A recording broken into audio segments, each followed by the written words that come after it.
এবারে উত্তরপ্রদেশের ছায়া পশ্চিমবাংলায় পূর্ব বর্ধমানের এক শিব মন্দিরে নিচু জাতের হিন্দুদের পুজো দিতে নিষিদ্ধ করল হিন্দু ব্রাহ্মণেরা।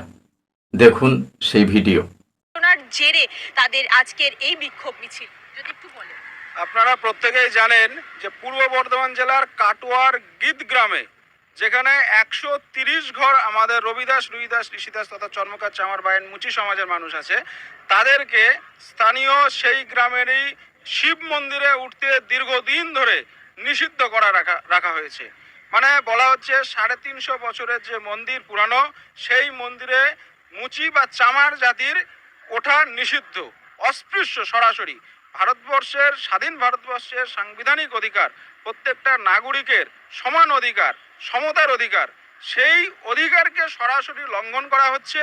আমাদের সমাজের আমাদের পরিবারের মায়েরা সেখানে পুজো অর্চনা করতে গেলে তাদের মারধর করা হচ্ছে, তাদের গালিগালাজ করা হচ্ছে, তাদের পুজোর বাটা ছুঁড়ে ফেলে দেওয়া হচ্ছে, এইভাবে তাদেরকে হেনস্থা করা হচ্ছে।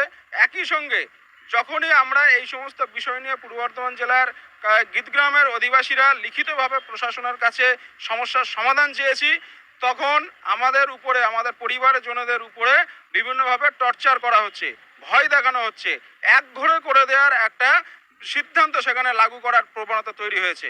আমাদের মায়েদেরকে বলা হচ্ছে, দাদাদেরকে বলা হচ্ছে যে আপনারা মাঠের জমি যাদের ভাগে চাষ করছে তাদের চাষ ফসল কাটতে দিচ্ছে না, রাস্তা দিয়ে যেতে দিচ্ছে না।